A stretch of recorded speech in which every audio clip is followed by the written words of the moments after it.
Նախարարության ձևավորումից սկսած չենք շեղվել մեր հիմնական նպատակներից, բայց ամեն քայլն իրականացնելով բացահայտել ենք նոր շերտեր, սահմանել նորանոր ուղենիշներ, դրանով իսկ ավելի ամրացնելով հաջողության պատմություններ ունենալու մեր ձգտումը։ Սիրելի քաղաքացիներ, ներկայացնելով իմ որպես ներքին գործերի նախարար պաշտոնավարման 1 տարում իրականացված գործունեությունը, պետք է նշեմ, որ բարդ և բազմաշերտ մարտահրավերներ ենք հասցեագրել, ծավալուն և համակողմանի աշխատանքներ ենք իրականացրել։ Ներքին գործերի նախարարությունը նոր է, այն հանրապետության վարչապետի քաղաքական հանձնառության արտահայտումն է և համատեղ ջանքերով կյանքի կոչումը։ Նախարարության ինստիտուցիոնալ կայացման գործընթացը շարունակական բնույթ է կրում։ Մենք կառուցում ենք ներսից ամուր մշակույթ և ընդհանուր արժեքային դաշտ ունեցող համակարգ, համահունչ առաջնահերթություններով և գործելավոճով։ Մեր գործունեությունը ներառում է ոլորտներ,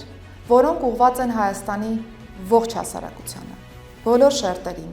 անկախ քաղաքացիությունից, ազգությունից, լեզվից, կրոնից և մշակույթից։ Նախարարությունը գործում է անընդհատ, 24 ժամ, տարվա բոլոր օրերին։ Սա մեր աշխատանքի օպերատիվ, ամենօրյա կողմն է, բայց միևնույն ժամանակ նախարարության ձևավորումը շատ ավելի լայն համատեքստ ունի։ Մենք կառուցում ենք այն կայուն ենթակառուցվածքը, որը ձևավորում է Հայաստանի ներքին անվտանգության և հանրային ծառայությունների նոր մակարդակը երկարաժամկետ հեռանկարում։ Ձևավորում ենք վստահության նոր համակարգ, որի կենտրոնում մարդն է, ինչպես Հայաստանի Հանրապետության քաղաքացին, այնպես էլ համակարգի ծառայողը, որտեղ փոփոխությունները իրական ազդեցություն ունեն հենց նրանց կյանքի վրա։ Իմ համոզմամբ հաջողելու առանցքը գերատեսչության մարդկային կապիտալն է։ Համակարգն ամենալայն ներկայացվածությունն ունի հանրապետությունում, ամենամեծ թվով աշխատակիցներ ունեցող մարմիններից է, և կառավարման առումով այստեղ պահանջվում են ճկուն, թվային ու թափանցիկ լուծումներ, բայց միաժամանակ պատասխանատվություն և հոգատարություն սեփական աշխատակազմի նկատմամբ, արժանապատիվ աշխատանքային պայմանների, ծառայողների հոգեբանական աջակցության հնարավորության և դիմակայունության ամրապնդման այլ մեխանիզմների ներդրմամբ, կարիերային աճի արդար և իրական հնարավորություններով, ընտանիքահեն և մարդակենտրոն մոտեցումների հաշվառմամբ։ Մենք այսպիսի միջավայր ձևավորելու ճանապարհին ենք։ Այս համատեքստում ձևավորել ենք ներքին գործերի նախարարության միասնական կրթահամալիրը, որի նպատակը միջազգային չափանիշներին համապատասխան և մրցունակ մասնագետների պատրաստումն է։ Կրթահամալիրն այլևս գործում է քաղաքացիական կառավարմամբ։ Հրավիրյալ դասախոսների ներգրավման հնարավորությունը մեծացրել ենք, ստեղծելով գրավիչ պայմաններ և նպաստելով կրթահամալիրի թարմ շնչառության։ Ընթացիկ աշխատանքներով վերանորոգվել են կրթահամալիրի մասնաշենքեր, կահավորվել են լսարաններ, բայց մեր պլանը երկարաժամկետում կրթահամալիրը ակադեմիական քաղաքի միջավայրում ինտեգրելն է։ Միաժամանակ ռազմավարական տեսլականը կրթահամալիրը որպես հետազոտական հաբ զարգացնելն է։ Պետք է հստակ գիտակցենք, որ նեղ մասնագիտացված կրթահամալիրում կրթությունը չի կարող լինել պարզապես լավ ավանդույթի շարունակություն։ Այն պետք է կապակցված լինի ՆԳՆ ծառայողի մարտահրավերներին, հենվի նրա իրական կարիքների վրա։ Կարևորում եմ այն, որ նոր ձևավորված կրթահամալիրը ոչ միայն նոր ուսումնական հաստատություն է, այլև խորհրդանշում է անցումը կրթական ամբողջովին նոր մոտեցման, որում շեշտը դրված է ինտերակտիվ կրթության վրա, ընդգրկում է հոգեբանական ու տակտիկական պատրաստվածություն, մշակութային բազմազանության ընկալում, հաղորդակցության և խնդիրների լուծման կարողություններ։ Ապագա ծառայողը առավելագույնս պետք է պատրաստ լինի ծառայության անցնելուն։ Այսօր կրթահամալիրն օրինակ պարեկային ծառայողների կրթության ընթացքում կազմակերպում է սցենարների վրա հիմնված վերապատրաստումներ։ Խաղարկվող սցենարների թեմատիկան որոշվում է պարեկային ծառայողների ծառայության ընթացքում առավել հաճախ հանդիպող իրական և տիպային միջադեպերի վրա։ Ապագա պարեկները գնահատվում են ոչ միայն իրենց լիազորությունների իմացության տեսանկյունից, այլև դրանց իրականացման շրջանակում ճիշտ մարտավարություն կիրառելու և քաղաքացիների հետ շփման տեսանկյունից։ Ձևավորել ենք նաև էլեկտրոնային սիմուլյացիոն հրաձգարան հագեցած վիրտուալ իրականության գործիքներով, ինչը ուսուցումը դարձնում է առավել ինտերակտիվ և մասնակցային։ Այն թույլ է տալիս ստուգել տարբեր իրավիճակներում ոստիկանության ծառայողների կողմից հրազանի գործադրման իրավաչափության պայմանների պահպանումը, թիրախի խոցման ճշգրտումը,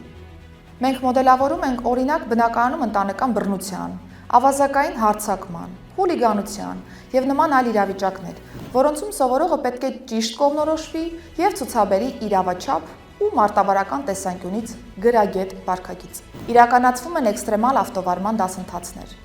Ապագա ծառայողներն անցնում են նաեւ պրակտիկա, ծառայության դուրս գալով գործող պարեկների հետ։ Մեկ տարվա ընթացքում ՆԳՆ կրթահամալիրում վերապատրաստում է անցել ավելի քան 10,000 ոստիկանության ծառայող, 300 փրկարար ծառայող, տարբեր պետական մարմինների ավելի քան 2000 աշխատակից, քաղաքացիական ծառայողներ։ Այսպիսի ծավալ երբեք ՆԳՆ համակարգը չի սպասարկել։ Եվ հենց սա է մեր պատկերացրած էկոհամակարգը մարդկային ռեսուրսների արժանիքահեն կառավարում իրականացնելու առումով։ Կատարողականի հիման վրա վերապատրաստում, վերապատրաստման արդյունքներով առաջխաղացում։ Մեկ տարվա ընթացքում շարունակել ենք ոստիկանության ինստիտուցիոնալ զարգացման գործընթացը։ Այսօր արդեն գործում են ոստիկանության բոլոր 4 հենասյունային ուղղությունները, ինչը նշանակում է, որ համակարգը լիարժեք անցել է նոր կառավարման մոդելի։ Մեր նպատակը այդ մոդելի ամբողջ պոտենցիալի կիրառումն է լինելու։ Նոյեմբերի 1-ին գործարկվեց 4-րդ եւ վերջին հենասյունային ուղղությունը՝ ոստիկանության գվարդիան։ Այն համալրված է ամբողջովին նոր, ժամանակակից տեխնիկայով, ունի արդիականացված կինոլոգիական կարողություններ եւ մասնագիտական ծավալուն վերապատրաստում անցած անձնակազմ։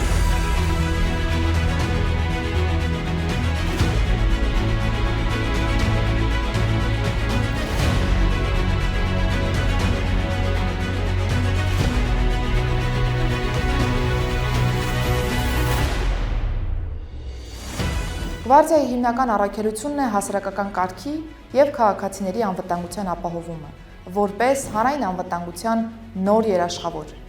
Գվարդիայի գործարկման շրջանակում առաջին անգամ մշակվել եւ ներդրվել են ոստիկանության ծառայողների կողմից ուժային միջոցների գործադրման ստանդարտ գործառնական ընթացակարգերը, որոնք պարտադիր են ոչ միայն Գվարդիայի, այլև ոստիկանության բոլոր ծառայողների համար։ Ստանդարտ գործառնական ընթացակարգերը սահմանում են հստակ կանոններ, որոնց շնորհիվ ոստիկանը ճշգրիտ գիտի, որ իրավիճակում, ինչ չափով եւ ինչ տեսակի ուժային միջոցի գործադրումն է թույլատրելի,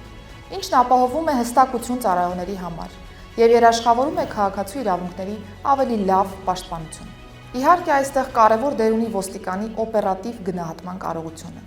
Այս ստանդարտը պետք է այնքան կիրառվի, մինչև դառնա մարմնի հիշողության մաս։ Հասկանում եմ, որ մեր ծառայողների հետ ստանդարտների հաստատմամբ նոր մարտահրավեր ենք ընդունել, որովհետև մեկ օրում չես կարող ձևափոխել տարիների պրակտիկան։ Գվարդիան պետք է գործի ամբողջովին նոր մեթոդներով, ստանդարտներով ու մշակույթով։ Այդ մշակույթի ձևավորումն ու կայուն ամրապնդումը հեշտ չեն,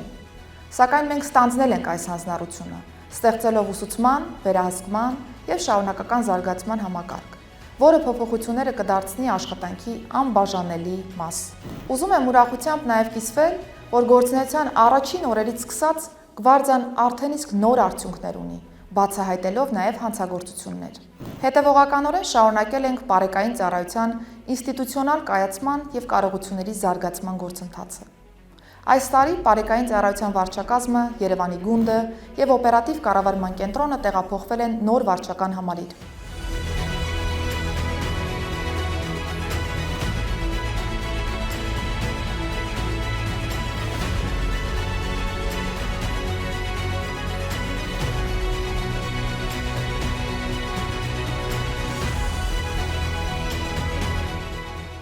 Շենքը հագեցած է նաև ժամանակակից մարզահամալիրով, հրաձգարանով, ձեռք են բերվել նոր էլեկտրոմոբիլներ, կրծքին եւ մեքենային ամրացվող տեսահասկման նոր համակարգ, արհեստական բանականությամբ ղեկավարվող անօդաչու թռչող սարքեր։ Պարեկային ծառայողների համար վերապատրաստումները պարտադիր են դարձել արդեն տարեկան կտրվածքով։ Սա լավ հնարավորություն է տալիս մեր ծառայողներին տարվա ընթացքում գույքագրած խնդիրների վրա աշխատել եւ լավարկել աշխատանքը։ Միաժամանակ նոր ծառայողների մուտքը ծառայություն ուղեկցելու համար պիլոտավորվել է նոր ծրագիր, որով ավելի փորձառու ծառայողները տեղում մենթորությամբ առաջնորդում են նրանց աշխատանքը։ Վերջին 1 տարվա ընթացքում ծառայությունը էական արդյունքներ է գրանցել։ Հայտնաբերվել եւ բացահայտվել է ավելի քան 11000 հանցագործություն, ինչը զգալի կշիռ ունի ընդհանուր պատկերում։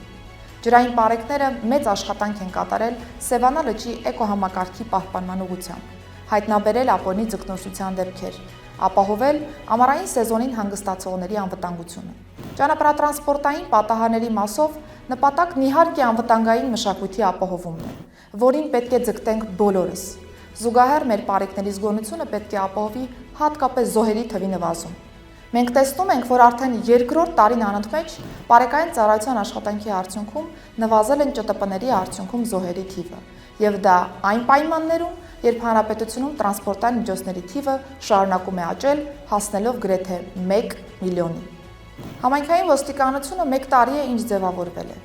Մենք շարունակում ենք հասցեագրել ինստիտուտի կայացման հարցերը։ Ծառայությունը մեկնարկել է գործառութային մեծ բազայով, նպատակ ունենալով փուլային սկզբունքով բեռնաթափվել ոչ ոստիկանական գործառույթներից եւ ավելի մեծ ռեսուրս ունենալ համայնքի հետ աշխատանքի համար։ Այս տարվա ընթացքում արդեն իսկ դադարեցրել ենք ոստիկանի կողմից տարբեր տեսակի ծանոթագրեր հանձնելու պրակտիկան։ Տարվա ընթացքում հանձնել շուրջ 30,000 ծանոթագիր նշանակում է այդքան ժամանակ չհատկացնել համայնքին։ Սրա կարիքն արձանագրել եմ անձամբ, մարզային այցելությունների եւ բնակիչների հետ շփման արդյունքում։ Միաժամանակ մշակում ենք ժամանակակից լուծումներ, առցանց համայնքային ֆորումներ, վիրտուալ համայնքային խմբեր, հեռախոսային հավելվածներ, սոցիալական հարցումներ, հետադարձ կապի համար, որով մեր բնակիչները կարող են ավելի սերտ շփում ունենալ իրենց համայնքի ոստիկանի հետ։ Այս հաղորդակցությունն է, որ թույլ է տալիս ավելի ու ավելի վստահել համայնքային ոստիկանին։ Հատկապես պարտավորեցնող է այն միտումը, որ ընտանեկան բռնության դեպքերի մասին անձինք սկսել են ավելի շատ ահազանգել համայնքային ոստիկանին։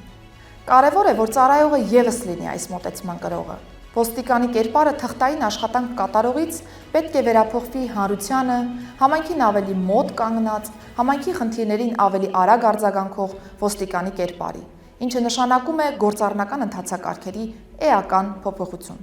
Արդեն մշակել ենք աշխատանքի ամբողջական թվայնացման տեխնիկական առաջադրանքը։ Քաղաքացիների ահազանգերի սպասարկման համար ծառայությունը հագեցվել է տրանսպորտային եւ այլ տեխնիկական միջոցներով։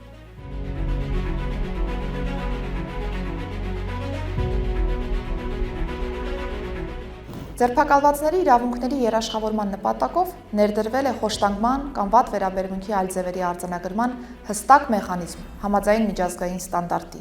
Օպտիմալացվել են ձերբակալվածների պահելու վայրերը, կրճատվելով 30%-ով։ Ձեռք ենք բերել միջազգային ստանդարտներին համապատասխան հատուկ կահավորված 22, իսկ այնուհետև եւս 12 տրանսպորտային միջոց ձերբակալվածների ուղեկցումները արժանապատիվ կազմակերպելու համար։ Քրեական ոստիկանությունը եւս 1 տարի է ինչ գործում է։ Այն ձևավորվել է բաց եւ թափանցիկ ընդունելության միջոցով, որտեղ մասնակցել է նաեւ քաղաքացիական անձինք,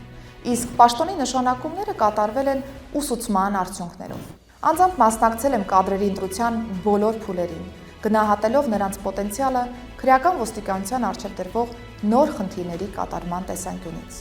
Այս հենասյունը նեղ մասնագիտացված մի խումբ ուղղություններով ունի նոր մոտեցման աշխատանքի դրական ազդակներ։ Թմրամիջոցների ԱՊՆ-ի շրջանառության դեպքերի հայտնաբերումն աճել է շուրջ 18%-ով։ Իրավապահ մարմինների կողմից ձեռնարկված միջոցառումների արդյունքում ընթացիկ տարում արգրավել եւ շրջանառությունից դուրս է բերվել շուրջ 416 կիլոգրամ տարբեր տեսակի թմրամիջոց, ինչը գրեթե կրկնակի ավել է նախորդ տարվա նույն ժամանակահատվածի համեմատ։ Սա ցույց է տալիս, որ քրեական ոստիկանությունը պրակտիկայում իրացնում է նախարարության քաղաքականությունը, կենտրոնանալով թմրամիջոցների ներմուծման եւ արտադրության շղթայի վրա, ի սկզբանե դուրս բերելով շրջանառությունից մեծ խմբականակով թմրամիջոցներ եւ բացառելով հետագա տարածումը։ Կիբերհանցագործությունների դեմ պայքարում քրեական ոստիկանությունը շարունակում է զարգացնել միջազգային հեղինակավոր կազմակերպությունների հետ աշխատանքը, իր ներդրումն ունենալ միջազգային օպերացիաներում, զարգացնել կարողությունները ինչպես տեղում, այնպես էլ միջազգային հարթակներում։ Ընթացիկ տարում բացահայտվել է խոշորամասշտաբ ներդրումային խարդախություններով զբաղվող 3 խումբ։ Առաջիկայում ծառայությունը կվերազինվի կիբերլաբորատորիայով, ինչը թվային տիրույթում ոստիկանության դիրքերը կհզորացնի։ Միայն քրեական ոստիկանության կողմից բացահայտված դեպքերով պետությանը եւ համայնքին պատճառված նյութական վնասը նախնական հաշվարկներով կազմել է շուրջ 25 միլիարդ դրամ։ Կան նախաձեռնված քրեական վարույթներ, վերականգնված միջոցներ։ Մեզ համար շարունակում են առաջնահերթ լինել զենքի ԱՊՆ-ի շրջանառության խնդիրը, հրազենով կատարված հանցագործությունները։ Նախորդ տարվա համեմատ շուրջ 60%-ով աճել է արգրավված, հայտնաբերված եւ բացատրական աշխատանքների շնորհիվ կամավոր հանձնված հրազենի թիվը։ Աճն իհարկե էական է, սակայն այն իրապես դեռ գոհացնող չէ։ Այս ուղղությամբ շարունակելու ենք ակտիվ աշխատանքը, հիմքում ունենալով, որ այս զենքերն այլևս գործի չեն դրվի։ Հարցի իրավական կողմին անդրադառնալիս ակնհայտ է, որ առկա է ոլորտն ավելի խիստ գործիքակազմով վերահսկելու հանրային պահանջ։ Արդեն իսկ կառավարություն է ներկայացվել զենքի շրջանառության կարգավորման մասին օրենքում որոշակի լավարկումներ նախատեսող օրենքի նախագիծը, անդրադառնալով նաև պարգևատրական զենքերին եւ վերացնելով երկակի ստանդարտները։ Ներկա պահին մոնիտորինգի է ենթարկվում օրենքի ամբողջ տեքստը, զենքով կատարված հանցագործությունների դեմ պայքարն առավել թիրախային դարձնելու նպատակով։ Առանձին ուշադրություն դարձնելով նաև անչափահասներին, մեր նախաձեռնությամբ արգելվել է 18 տարին չլրացած անձանց արտաքին տեսքով կամ կառուցվածքով սառը զենքին նմանվող առարկաների, սարքերի կամ գործիքների վաճառքը, իսկ 16-ից մինչև 18 տարեկան անչափահասներին այդպիսի առարկաների, սարքերի կամ գործիքների կրումը։ Մեր թիրախը շարունակելու է լինել քրեական ոստիկանության ռեալ կարիքների հասցեագրումը, գործիքակազմի հզորացումը, որը թույլ կտա հատկապես կենտրոնանալ հանցագործությունների կանխման վրա։ Զուգահեռաբար մշակվում է նաև օպերատիվ տեղեկությունների ստացման համար արդիական նոր մոդել։ Սիրելի քաղաքացիներ, հանցավորության իրավիճակը եւ շարժընթացը միշտ ընթացիկ տարում եւս հասարակության կողմից ամենակննարկվող թեմաներից է։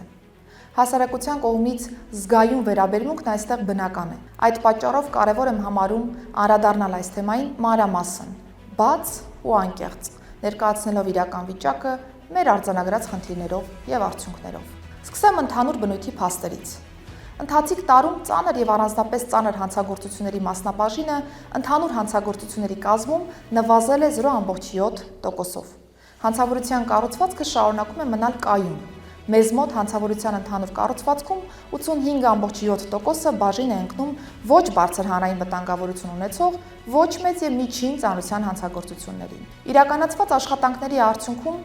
գրանցված հանցագործություններով բացահայտման արդյունավետությունը բարձրացել է, եւ հանցագործությունների թիվը, որոնցով կա որպես մեղադրյալ ներգրաված անձ, աճել է 3.5%-ով։ Առանձնապես ծանր հանցագործություններով 9.9%-ով, ծանրերով 5.8%-ով։ Անդրադառնալով առանձին խումբ հանցագործություններին նախ եւ առաջ ուզում եմ նշել, որ չեմ խուսափում դրանց քննարկումից, այլ ճիշտ հակառակը։ Մենք ախտորոշել ենք խնդիրը եւ հետեւողականորեն մշակում ենք լուծումներ, որոնք երկարաժամկետում կայուն արդյունք պիտի թողնեն։ Օրինակ, սպանությունները հանցավորության մեջ շարունակում են մնալ առավել զգայուն թեմաներից։ Նշեմ, որ Հայաստանում սպանությունները կազմում են հանցավորության ընդհանուր կառուցվածքի 0.2%-ը։ Հանրապետությունում շարունակում են գերակշռել կենցաղային բնույթի սպանությունները, որոնք վերջին տարիների կտրվածքով կտրուկ եւ վտանգավոր աճի տեմպեր չունեն։ ՄԱԿ-ի թմրամիջոցների եւ հանցավորության դեմ պայքարի գրասենյակի սպանությունների վերաբերյալ համաշխարհային հրապարակումներով 100,000 բնակչության հաշվով սպանությունների միջին ցուցանիշը 2021 թվականին կազմել է 5.8 դեպք։ Նույն մեթոդաբանությամբ հաշվարկված տվյալները Հայաստանի համար եղել են զգալիորեն ցածր։ 2021 թվականին 2, 2022 թվականին 1.9, 2023 թվականին 1.8, 2024 թվականին 2։ Այս տվյալները փաստում են, որ Հայաստանը գտնվում է համաշխարհային միջինից էականորեն ավելի լավ մակարդակում։ Ավելին, միջազգային տարբեր կազմակերպությունների, հարթակների կողմից հրապարակվող վարկանիշային գնահատումներով մեր երկիրը համարվում է աշխարհի ամենաանվտանգ պետություններից մեկը։ Այս առումով, իհարկե, կարող են հնչել առանձին դեպքերով որոշ հակափաստարկներ, սակայն վստահեցնում եմ, որ դրանք չեն կարող ստվերել ներքին անվտանգության այն բարձր մակարդակը, որն օբյեկտիվորեն առկա է Հայաստանում։ Այդուհանդերձ ես ամենևին հակված չեմ դիրքավորվելու այնպես, որ հանցավորության, մասնավորապես ծանր հանցագործությունների կանխարգելման ուղղությամբ անելիք չունենք։ Ընդհակառակը, մեր ուսումնասիրությունները ցույց են տալիս, որ ծանր հանցագործություններն ունեն խորը արմատներ։ Դրանց հիմնական պատճառները մեծամասամբ սոցիալական, կրթական եւ առողջապահական բնույթի խնդիրների հետևանք են։ Ուստի կանխարգելման աշխատանքները իրականացնում ենք ոչ թե հետևանքների դեմ պայքարելու, այլ հենց պատճառների հաղթահարման տրամաբանությամբ, ձևավորելով համակարգված երկարաժամկետ կանխարգելիչ քաղաքականություն։ Լայն առումով սրան են ուղղված նաև կառավարության ջանքերն ու ռեսուրսները, որոնք ներդրվում են կրթության, առողջապահության, սոցիալական, իրավապահ եւ այլ ոլորտներում։ Հենց այս նպատակով ներքին գործերի նախարարությունում մշակվում է հանցավորության կանխարգելման ռազմավարական ծրագիրը, որը մինչև տարեվերջ կներկայացվի կառավարություն։ Հանցավորության կանխարգելման ուղղությամբ փաստահեն քաղաքականություն վարելու կարողությունների ամրապնդման համար նաև մշակվել է ոստիկանության ինֆորմացիոն կենտրոնի վերաիմաստավորման տեսլականը, որի արդյունքներով մինչև տարեվերջ ՆԳՆ կազմում կձևավորվի նոր մասնագիտացված ստորաբաժանում, հանցավորության վիճակագրության և հետազոտական կենտրոնը։ Այս փոփոխությամբ ստեղծում ենք ամբողջովին նոր մարմին, որը կզբաղվի հանցավորության տվյալների վարմամբ, համապարփակ վիճակագրության ձևավորմամբ և արհեստական բանականության ու այլ վերլուծական գործիքների կիրառմամբ քրեաբանական հետազոտություններով, ինչը հնարավորություն կտա բացահայտել հանցավորության օրինաչափությունները, կանխատեսել հանցագործությունների հավանական ռիսկային գոտիները և դրանց հիման վրա ներկայացնել հանցավորության կանխարգելման ուղղված առաջարկություններ և ուղղորդող վերլուծություններ։ Բոլոր այս գործողությունների նոր մոտեցումներով աշխատանքը կազմելու հիմքում կրկին մարդն է, այս դեպքում մեր ծառայողը։ Սա է պատճառը, որ ոստիկանության ծառայողների սոցիալական երաշխիքների, նրանց բարևարկության, զարգացման հարցերը կան և պետք է շարունակեն լինել մեր ուշադրության կենտրոնում։ Որևէ կասկած չունեմ, որ ոստիկանի աշխատանքը պետք է արժանի վարձատրություն ունենա ու գրավիչ լինի։ Ոստիկանության համակարգում պետք է ծառայեն բարևարք անձինք։ Այս առումով ընթացիկ տարում շարունակել ենք ոստիկանության ծառայողների ատեստավորման գործընթացը։ Այն ծառայողների համար հնարավորություն է զգալի բարձրացնելու իրենց աշխատավարձերը, ընդհուպ կրկնապատկելու։ Նշեմ, որ մինչ օրս ատեստավորման բոլոր փուլերը հաղթահարել են 4602 ծառայողներ։ Այսօր համակարգում ատեստացիայի շնորհիվ օրինակ քրեական ոստիկան, ով նախկինում ստացել է շուրջ 285,000 դրամ դրամական բավարարում, ատեստացիան գերազանցությամբ հանձնելով ստանում է շուրջ 585,000 դրամ։ Ոստիկանությունում ծառայության անցնելու գրավչությունը բարձրացնելու նպատակով հանդես ենք եկել նաև ոստիկանության ծառայողների համար նոր սոցիալական ծրագրի նախաձեռնությամբ, ըստ որի ոստիկանության ծառայողները կկարողանան բնակարան կամ բնակելի տուն ձեռք բերել կամ բնակելի տուն կառուցելու նպատակով օգտվել մատչելի և արտոնյալ պայմաններով հիփոթեքային վարկավորման ծրագրերից։ Այն վերաբերելու է ոստիկանության բոլոր ծառայողներին, սակայն կլինեն առաջնահերթություններ կախված տարբեր հանգամանքներից, օրինակ տարածք, ծառայողի սոցիալական վիճակ և այլն։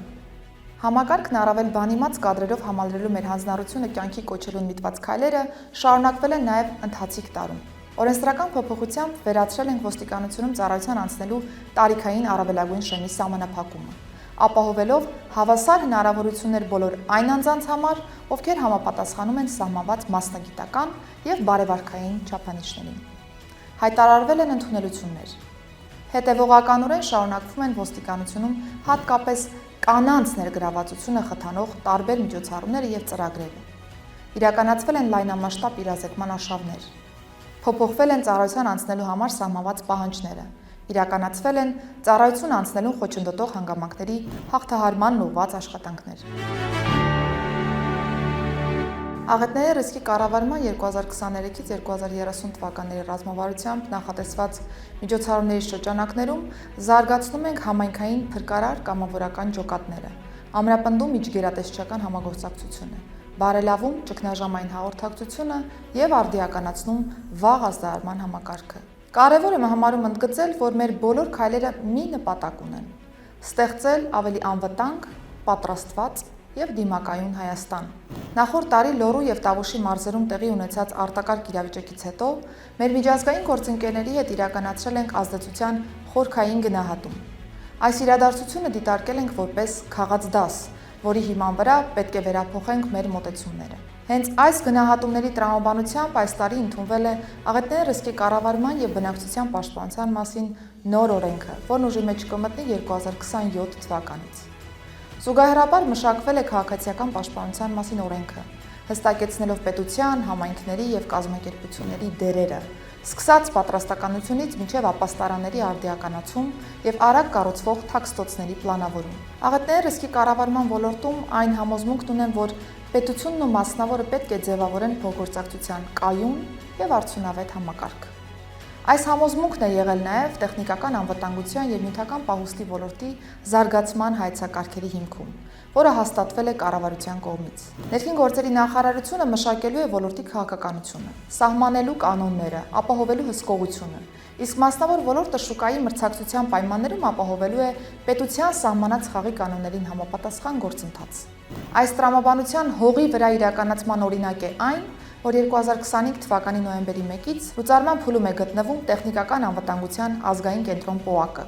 թողնելով հարթակը մասնավոր ոլորտին, ապահովելով բարեխիղճ մրցակցության համար անհրաժեշտ միջավայր, նպաստելով ոլորտում ձեռնարկատիրության զարգացմանը, սպառողների շահերի պաշտպանությանը։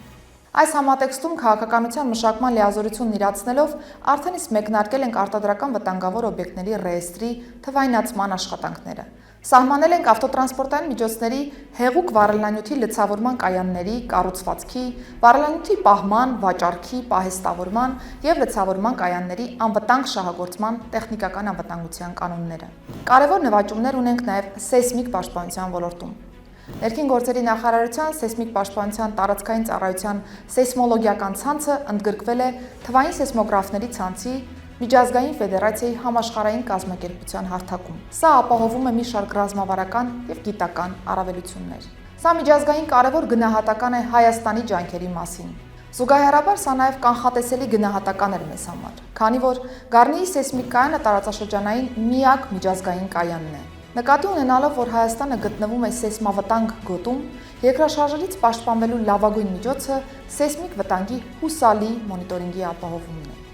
2026 թվականից իրականացնելու ենք ամբողջ դիտացանցի լայնամասշտաբ արդիականացման աշխատանքներ։ Անդրադառնալով փրկարար ծառայության ոլորտում կատարված աշխատանքներին, նշեմ, որ ընթացիկ տարում մշակել ենք եւ արդեն հաստատել փրկարար ծառայության զարգացման հայեցակարգը, որը ներառում է ծառայության ինստիտուցիոնալ, տեխնիկական եւ մասնագիտական կարողությունների համալիր զարգացում, ներառյալ նոր եւ օպտիմալ կառուցվածքային մոդելի ձևավորում։ Հայեցակարգի շրջանակում մինչ այս տարվա ավարտը կիրականացվեն փրկարար ծառայության կենտրոնական ապարատի կառուցվածքային փոփոխությունները, իսկ 2026-ին տարածքային ստորաբաժանումներին է։ Նախատեսվում է փրկարար ծառայության կամավորական համակարգի զարգացում, հատուկ սոցիալական եւ իրավական երաշխիքների սահմանմամբ։ Զուգահեռաբար սահմանել ենք, որ փրկարար ծառայող հնարավոր է դառնալ բացառապես ՆԳՆ կրթահամալիրում բազային կուրս անցնելու պայմաններում։ Այստեղ ըստ էության մենք ամրապնդում ենք վարվող կադրային քաղաքականությունը, քանի որ համակարգ հնարավոր է մուտք գործել միայն համապատասխան պատրաստվածությամբ։ Արդեն իսկ հաստատված են կրթական տարբեր ծրագրեր, որոնք թույլ են տալիս բարելավել կարողությունները։ Փոփոխվել են վարքագծի կանոնները։ Պրակտիկ արդյունքներին անդրադառնալով նշեմ, որ ՀՀ տարածքում արդեն իսկ գործում է կամավորական հրշեջ փրկարարական 11 հենակետ։ Դրանցից 2-ը ձևավորվել են 2025 թվականի ընթացքում, իսկ նոր հենակետերի ստեղծման ուղղությամբ աշխատանքները շարունակվելու են նաև 2026 թվականի ընթացքում։ Բացվել է Ստեփանավանի մասնաշենքը։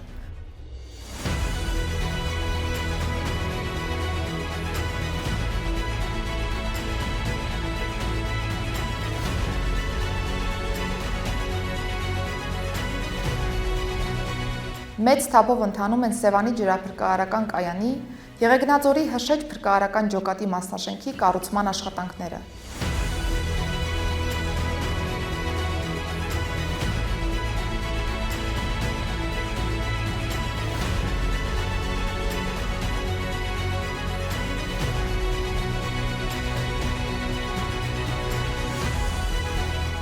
Առաջիկա օրերին կմեկնարկի նաև շինարարությունը Բաղրամյանում։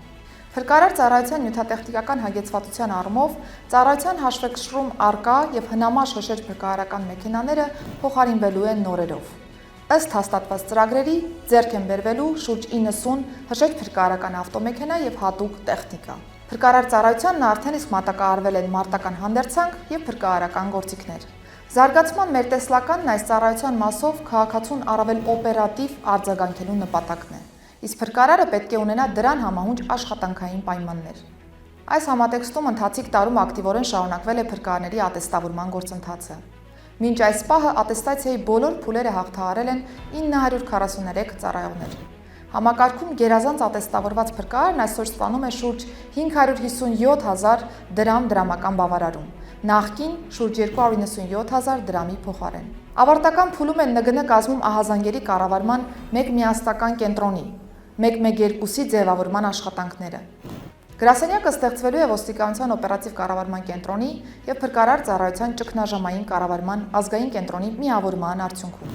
Քաղաքացին այլևս ստիպված չի լինելու ինքնուրույն կողմնորոշվել, թե արագ արձագանքման որ համարով զանգահարել օգնության համար։ Ներքին գործերի նախարարության այս նոր գրասենյակը պահպանելու է միջազգային լավագույն ստանդարտը, յուրաքանչյուր ահազանգին պետք է պատասխանել 10, իսկ հարցերը տալ, ահազանգը վերլուծել ու համապատասխան ուժերին փոխանցել առավելագույնը 60 վայրկյանի ընթացքում։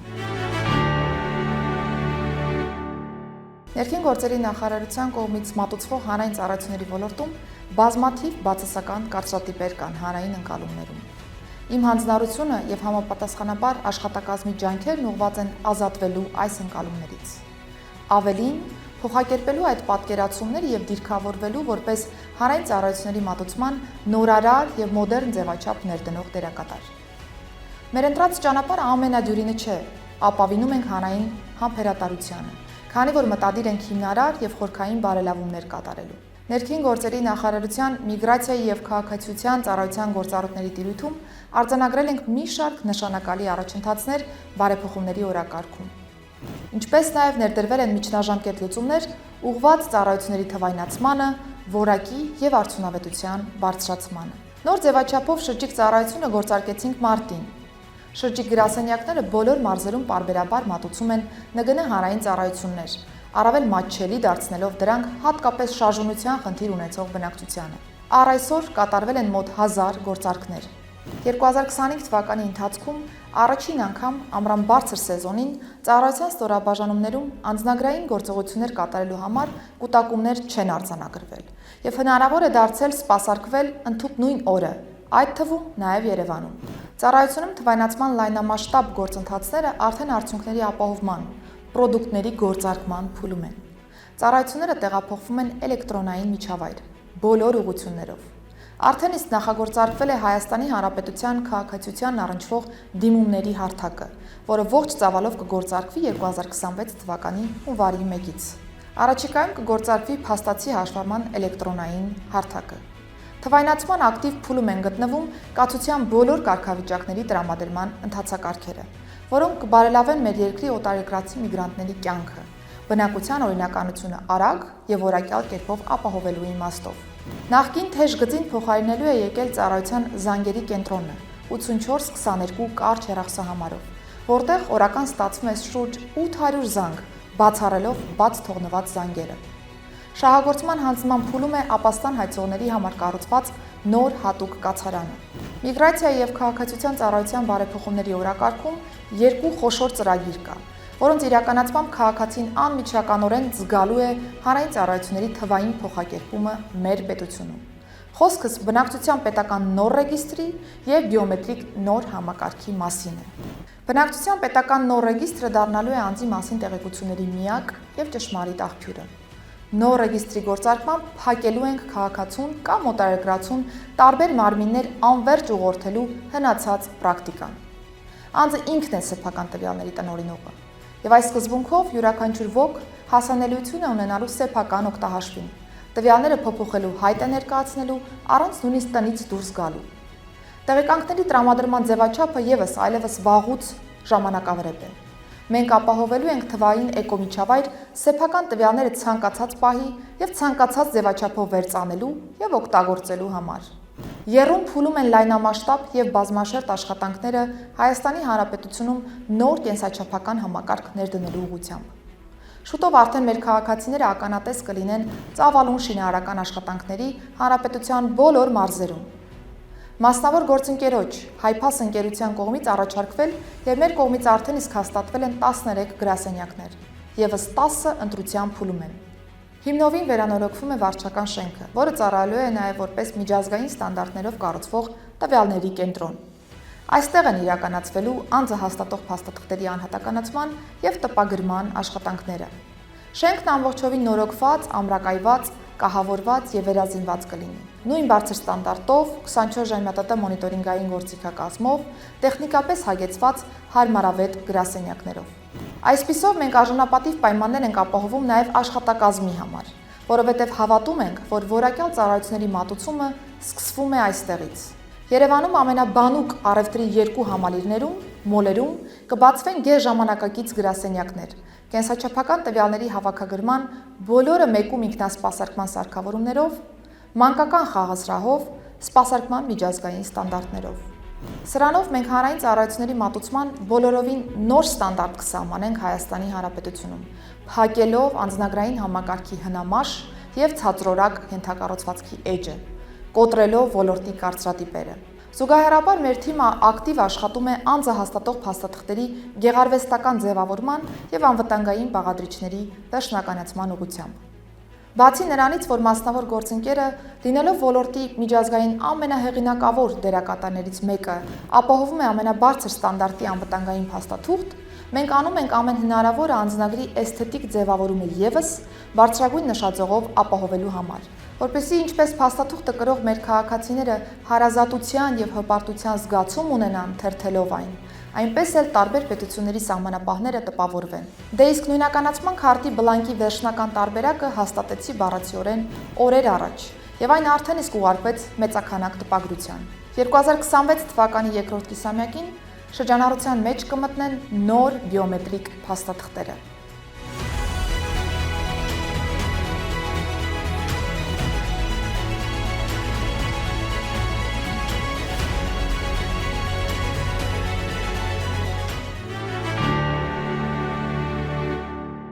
Մեր ուշադրությունից անմասն չեն մնացել նաև ոստիկանությունից քաղաքացիական կառավարման ներքո տեղափոխված հաշվառման քննական ծառայությունները։ Այստեղ ևս հանրային կարծրատիպերի փոխակերպման խնդիր ենք մեր առջև դրել։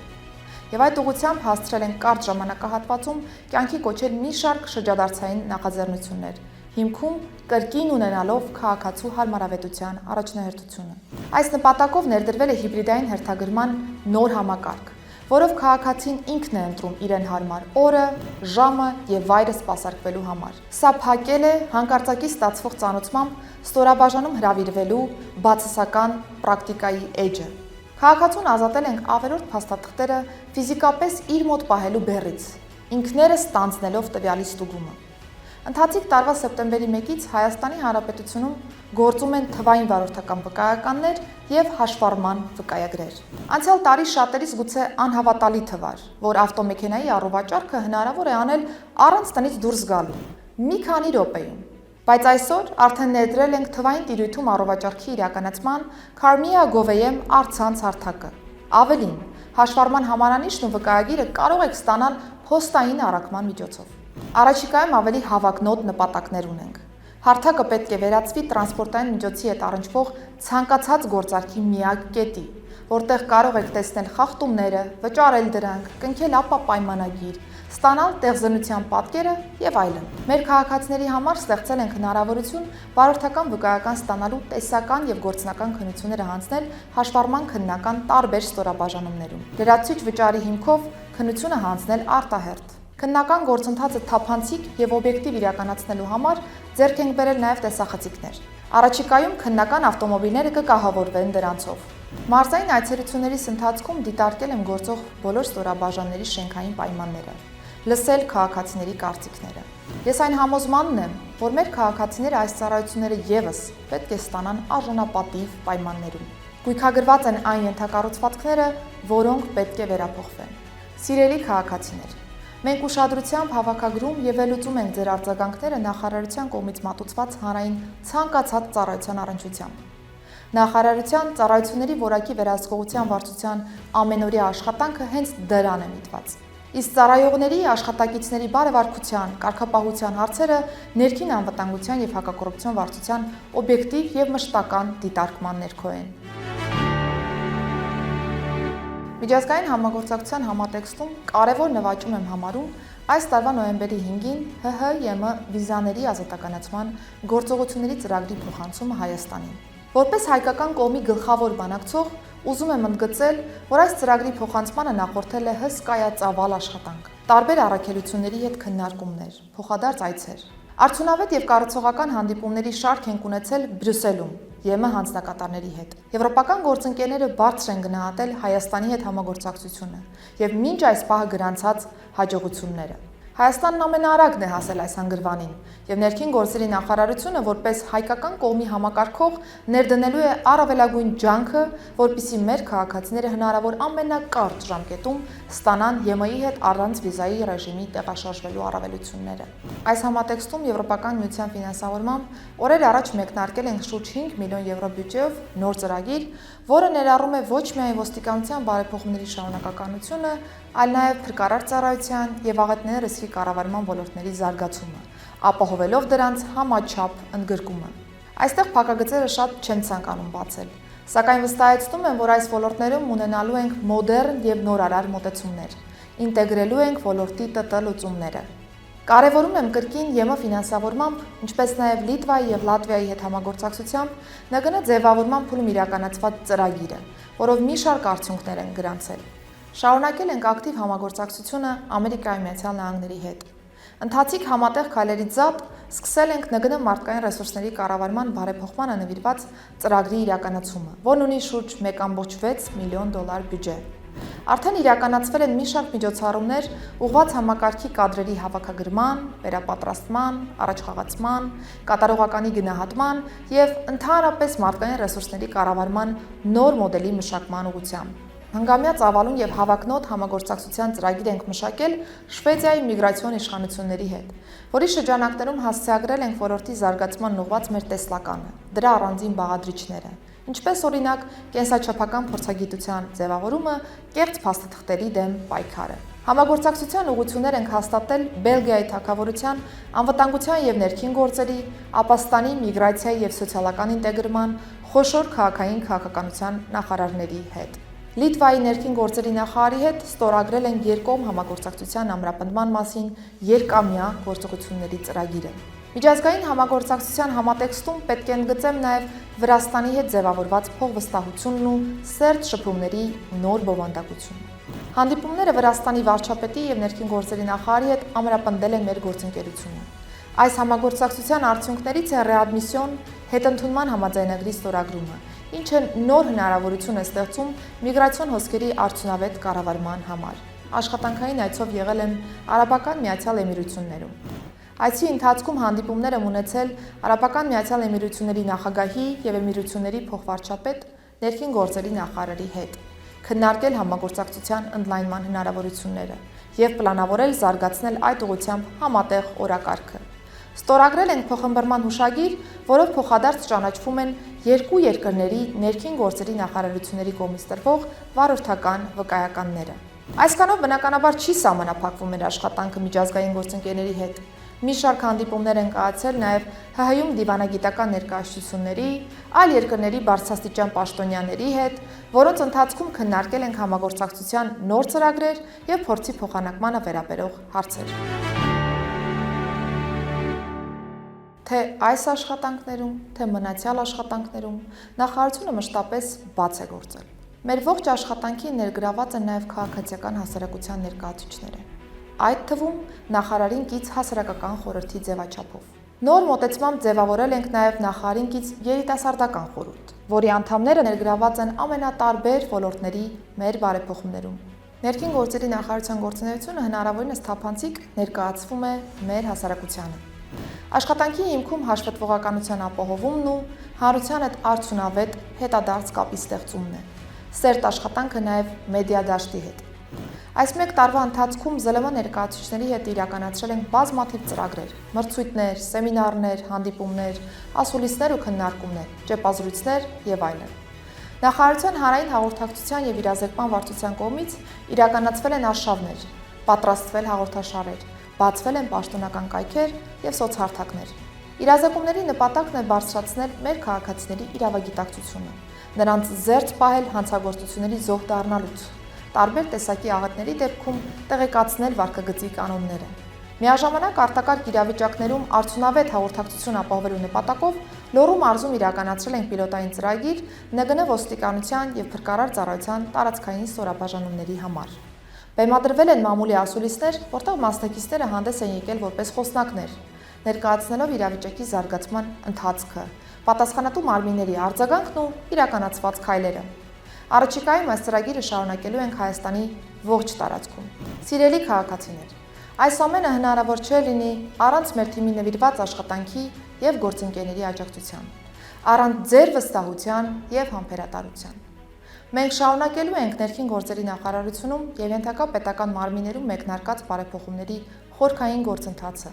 ուղղված անվտանգ միջավայրի ձևավորմանը, ծառայությունների որակի եւ հանրային վստահության բարձրացմանը, իսկ յուրաքանչյուր ձեռքբերում մի նոր փուլի սկիզբ է։